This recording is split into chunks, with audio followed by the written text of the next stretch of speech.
मंदी, महामारी, युद्ध, ये सारे अकाल के ही प्रतिरूप हैं।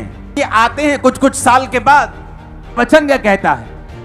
इसहाक शाम के समय परमेश्वर के वचन का ध्यान करने के लिए जाता था। हो सकता है कि परमेश्वर ने शायद 20 साल उसको जानबूझ के बांझ रखा। शक हो रहा है क्या ये पत्नी परमेश्वर की ओर से है? तो रिबिका है तो परमेश्वर की ओर से है, लेकिन बच्चा क्यों नहीं हो रहा? हो सकता है परमेश्वर ने बच्चे को रोका हो, क्योंकि आने वाले समय में अकाल पड़ने वाला था।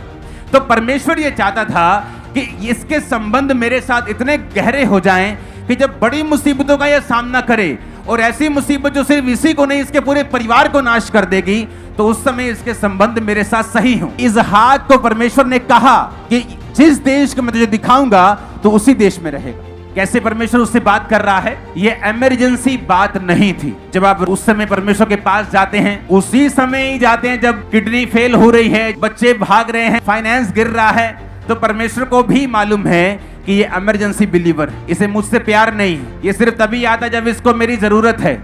आपका दोस्त कई बार ऊंची पोजीशन पे, आपने कभी उसे याद नहीं किया और सडनली आपको जरूरत पड़ गई तो कहता नहीं यार तू मेरा पुराना दोस्त है, और आप फिर काम करवाने के बाद उसको 2-4 साल फिर भूल जाएं और फिर आपको मुसीबत पड़े, आप फिर एमएलए को उस दोस्त को फोन करें। वो समझ आता है कि तू आदमी सही नहीं है, तो मुझको तभी याद करता है जब तुझे मेरी जरूरत होती है। उससे क्या होता है? आप उस लेवल पर, उस पोजीशन पर नहीं आते कि आप परमेश्वर की बात को सुन सके। लेकिन अगर अब संबंध कायम नहीं होंगे तो फ्यूचर में एक अकाल जो सबके पड़ता है, धर्मी के भी पड़ता है और पापी के भी पड़ता है।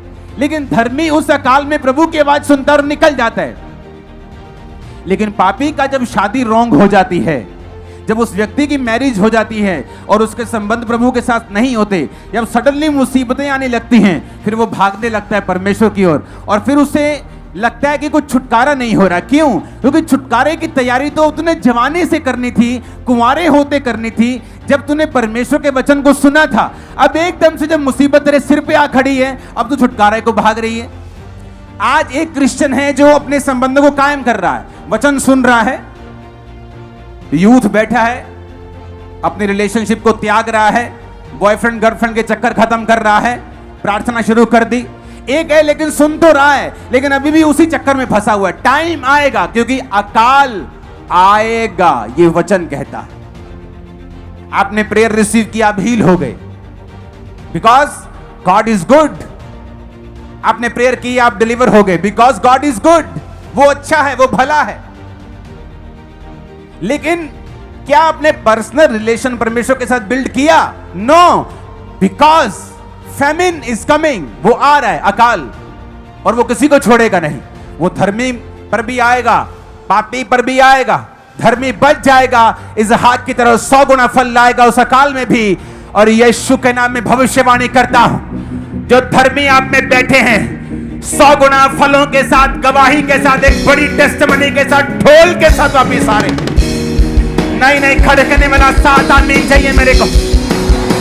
नहीं खड़कने वाले आमीन चाहिए 7 ऊंची आवाज में।